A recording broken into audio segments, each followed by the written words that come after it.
shagoye way mamarina noye simbana wailele rumana gofira wajiana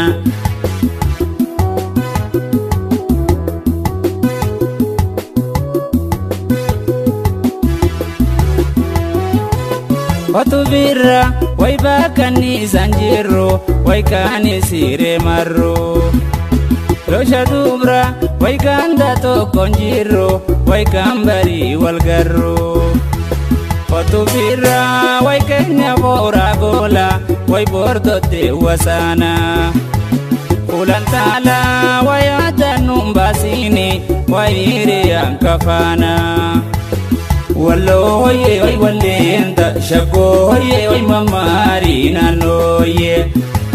simbana way lele rumana gofira wajiana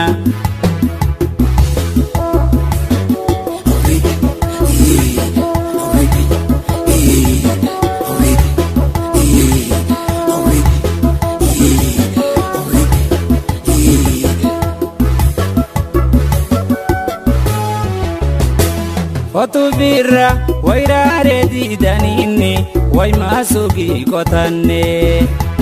Losha dubra way maratu jalala nualingala fanne